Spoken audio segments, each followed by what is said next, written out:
Muito bem. Adiantou um pouco o nosso horário.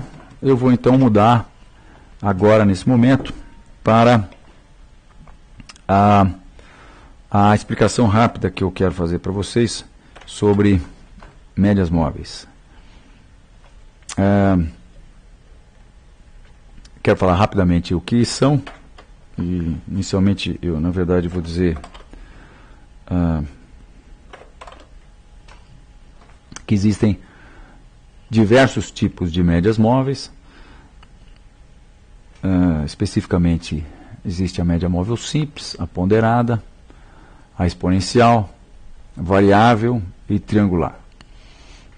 Nós vamos nos ater mais à média móvel simples, embora eu vou passar rapidamente sobre o que significa uma média móvel ponderada, das diversas que existem, e a exponencial também. Bom, vamos entender o que é uma média móvel. Uma média, quando a gente fala de média móvel, na verdade a gente está falando da média dos preços de fechamento. E quando a gente vai fazer uma média, a gente tem que inicialmente saber quantos períodos nós vamos estar considerando, ou quantos fechamentos nós vamos estar considerando. E por isso as médias têm o número de períodos. Então, quando a gente vai fazer uma média, a gente tem que definir o número de períodos. Então, uma média de fechamento de 3 fechamentos é a média entre o fechamento de hoje e o dos 2 últimos dias, se for o gráfico diário. Período, se for intraday, período de 15 minutos, assim por diante. Média móvel de 3 períodos é a média do fechamento de hoje, de ontem e anteontem, soma esses 3 valores, divide por 3. E vejam, aqui nesse exemplo nós estamos somando 210 com 160 com 140, dividido por 3, vai dar 170. Na verdade, eu fui para o segundo ponto da média móvel. Vamos ver o primeiro ponto, que seria, na verdade, a soma do fechamento desse dia com dos 2 dias anteriores. Então, nós estaríamos somando 160 mais 140 mais 120 e dividindo por 3 vai dar 140. Né? No dia seguinte, a gente faz a média de novo e soma esses 3 períodos e vai dar aqui em cima, e por isso a média é móvel, porque se a gente juntar um ponto da média com o outro, ela é móvel. Bem, numa tendência de alta, minha gente, a média móvel vai estar correndo por baixo dos preços. Por quê? Ora, porque ao preço de fechamento de hoje, a gente soma fechamentos mais baixos. Consequentemente, a média vai estar abaixo do fechamento de hoje, não é? E essa média vai estar tão mais abaixo do fechamento de hoje, quanto maior for o número de períodos da média móvel. Aqui nós temos demonstrado 3 períodos da média móvel, de 8, 13 e 21. Então, nesses 3 períodos da média móvel, quer dizer, a gente tem que o de menor número de períodos está mais próximo dos preços. O de 13 está mais longe e o de 21 está mais longe ainda.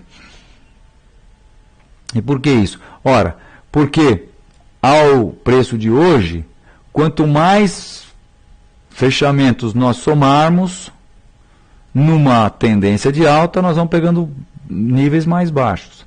Então, quanto maior o número de períodos, menor vai ser a média, não é?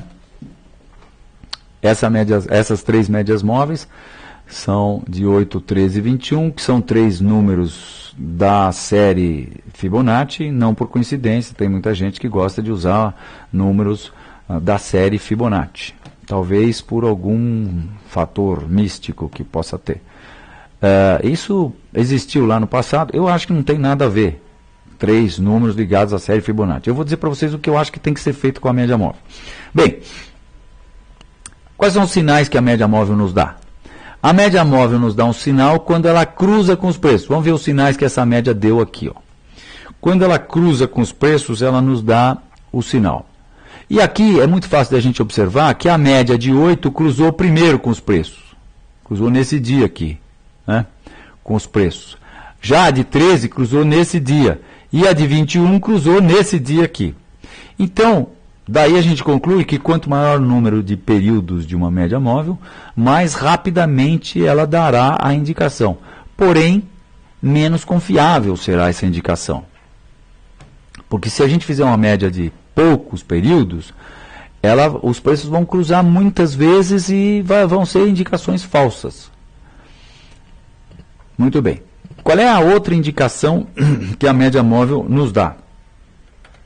A média móvel nos dá uma indicação também quando ela vira o ponto de inflexão dela, quando ela nos dá o ponto de inflexão e vira. Então aqui a gente vê que a média móvel de 8 períodos virou nessa hora aqui, cruzou com os preços e virou. Quando a gente tem 3 médias móveis plotadas no gráfico, a gente acaba tendo uma série de indicações de mudança de tendência. Porque vejam, é isso que a média móvel faz, ela nos dá indicações de mudança de tendência. Mudança de movimento de alta para baixa, é isso que nós queremos, não é? Nós, analistas, queremos saber quando os preços que estavam subindo vão começar a cair e, de preferência, colocar nossas posições de venda mais próximo possível do topo. Muito bem. Então, vejam, esse conjunto de médias móveis de 8, 13 e 21 nos dá uma primeira indicação aqui quando a 8 cruza os preços, depois nos dá uma outra indicação quando a média de 13 cruza os preços, depois nos dá uma outra indicação quando a 21 cruza os preços, depois ela nos dá uma outra indicação quando a média de 8 cruza com a média de 13, nesse ponto aqui. E depois ela nos dá uma outra indicação quando a média de 13, quando a média de 8 cruza com a de 21. E finalmente ela nos dá uma última indicação quando a média de 13 cruza com a de 21. Não, e ainda depois disso ela vai lá, logo em seguida ela nos dá uma outra indicação quando a de 21 vira. E eu não disse as indicações de quando as médias começam a virar. Então, bem, realmente é uma série de indicações. Eu, pessoalmente, acho que esse conjunto de indicações, a gente vai tendo indicação em cima de indicação, e, minha gente, nós vamos esquecendo, à medida que isso vai acontecendo, nós vamos esquecendo do que eu entendo que interessa, que são os gráficos de preço. Por isso, eu não sou favorável a se ter muitas médias nos gráficos. Outra coisa, as médias funcionam para mercados em tendência. Se os mercados não estiverem em tendência, se os mercados estiverem em tendência lateral, como por exemplo agora, o que vai acontecer é que se nós fizermos 3 médias móveis, elas vão ficar se cruzando e descruzando e vão dar infinitas indicações falsas. E portanto, para usar a média móvel, a gente precisa ter mercados que estejam em tendências. Se nós pegarmos o gráfico diário, nós precisamos ter uma média que esteja nos mostrando tendências especificamente, né? Bom, eu vou deixar meus slides de lado e quero escolher aqui uma tendência legal. Por exemplo, Souza Cruz. Souza Cruz tá bom. E nós vamos pegar essa... Não, Souza Cruz não. Vamos pegar Natura. Melhor. Vamos pegar Natura, onde nós temos uma tendência de alta muito bem definida. Aliás, já que nós abrimos, Natura acabou de romper a resistência desses últimos topos, que estava mais ou menos por aqui.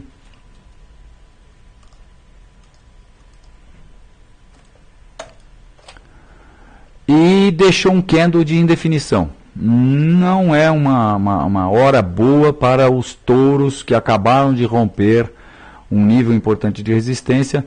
Não é uma hora boa para eles ficarem indefinidos. Isso é meio caminho andado para uma eventual formação de reversão, que seria o fato de que ocorreria se nós tivermos algo desse tipo. E se tivermos algo desse tipo, eu consideraria isso extremamente baixista e veria isso como uma ótima indicação para iniciar uma posição de venda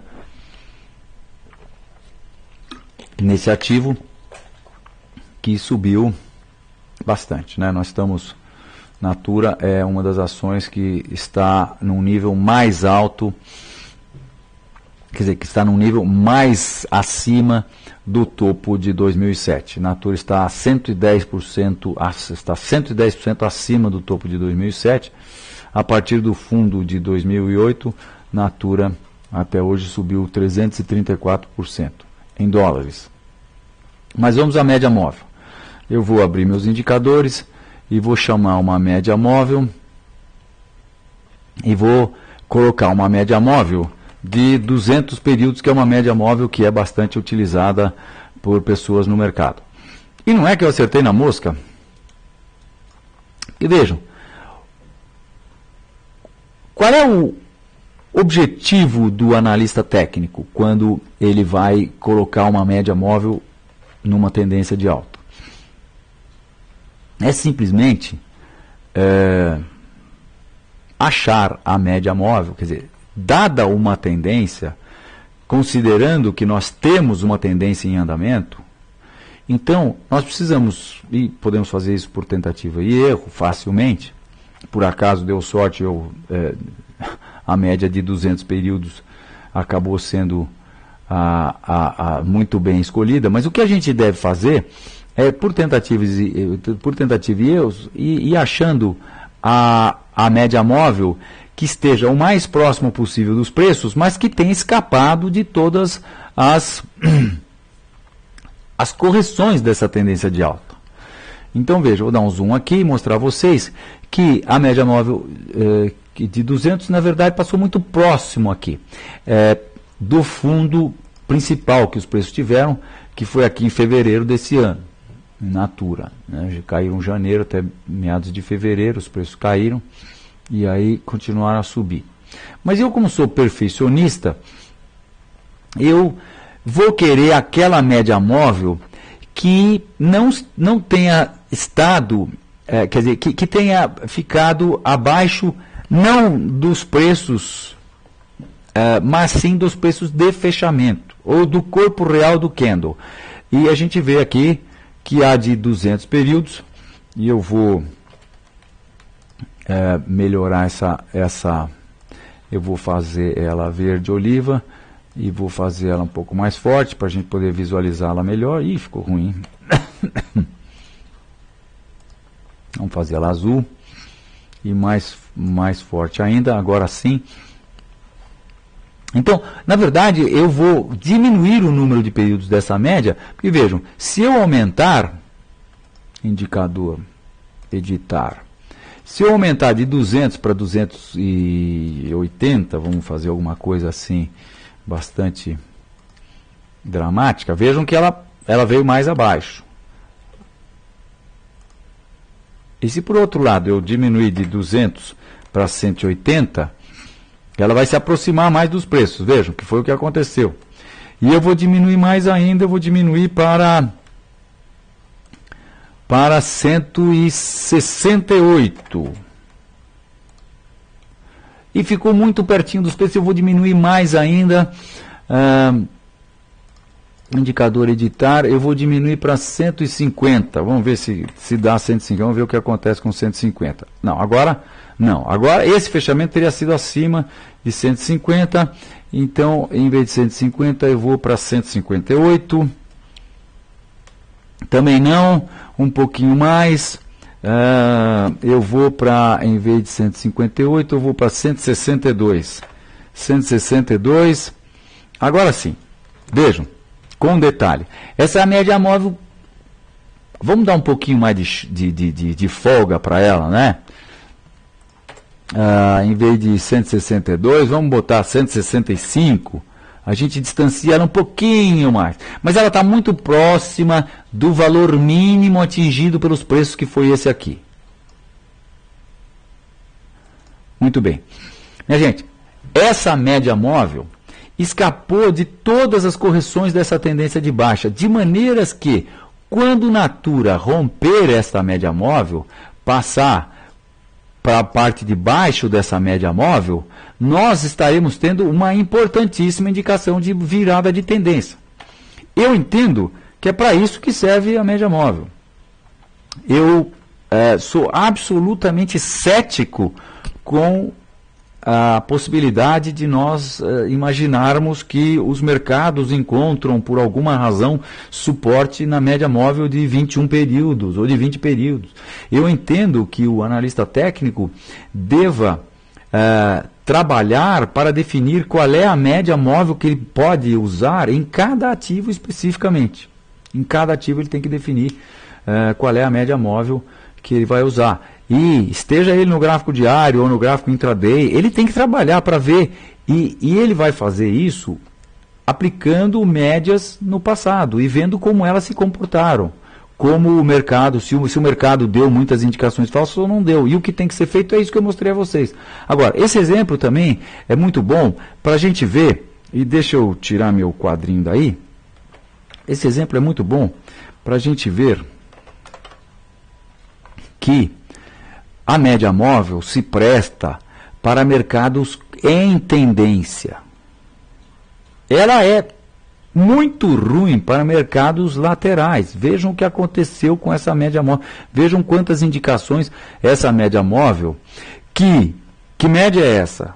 É a média de 165 períodos que nós definimos como sendo a média móvel exponencial, que é a média para ser usada nessa tendência de alta de natura.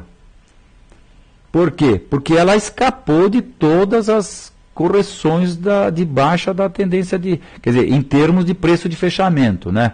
Porque nesse dia específico aqui, que foi o dia 5 de fevereiro de 2010, e nesse outro que foi o 8 de fevereiro, ela na verdade deu uma alfinetada, mas fechou acima da média.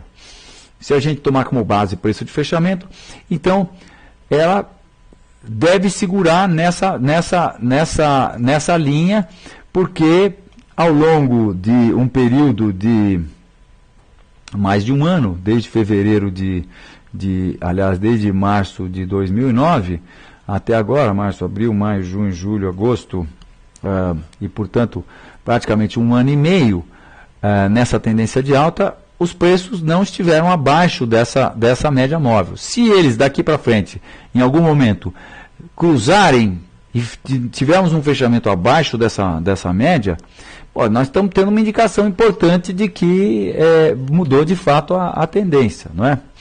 Agora, surpresa para vocês. Vejam o que eu vou fazer agora. Eu vou traçar a boa... Minha gente, eu vou agora traçar a boa e velha reta de suporte. E vejam o que vai acontecer.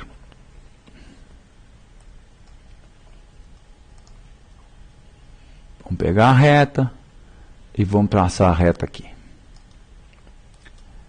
Bem, eu quero mostrar a vocês, com isso quero dizer a vocês o seguinte, que o que nós estamos vendo aqui é uma reta e uma curva, sendo que invariavelmente, e essa reta é uma reta muito confiável, ela tem 1, 2, isso é tecnicamente um ponto na reta, 3, 4, e de repente nós vamos ter mais um ponto na reta aqui. Essa reta é muito confiável, uma ótima reta de suporte, bastante confiável.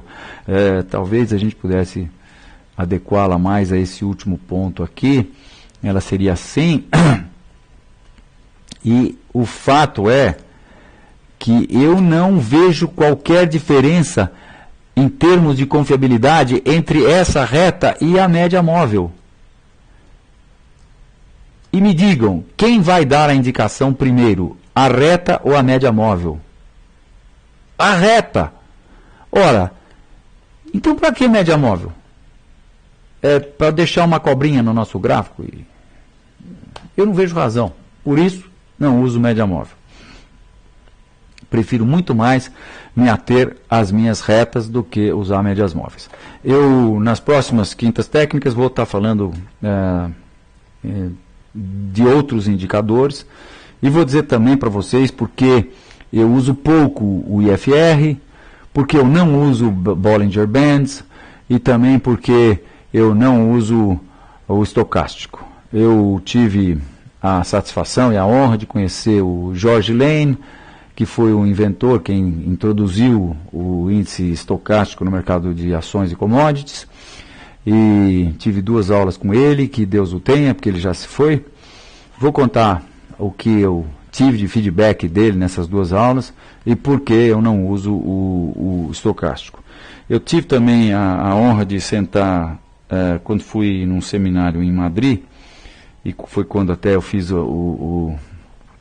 a conclusão do meu certificado de analista internacional na IFTA. Fui numa conferência da IFTA e como era conhecido do Martin Pring, que era muito amigo. Martin Pring é um dos autores que escreve um dos 2 livros que tem que ser lidos quando a gente vai fazer o exame nível 1 de analista, tanto na IFTA quanto na MTA. Market Technicians Association, que é a associação americana, né?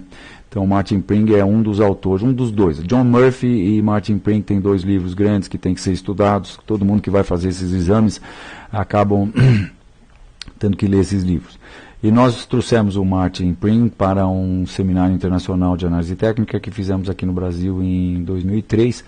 Enfim, eu recebi ele no meu sítio e fiquei amigo dele. Estávamos juntos em Madrid e acabamos sentando para jantar juntos com as esposas. E sentei do lado do John Bollinger e estive um jantar inteiro do lado do John Bollinger. Numa outra quinta técnica eu vou contar para vocês a conversa que eu tive com ele e por que eu não uso Bollinger Bands.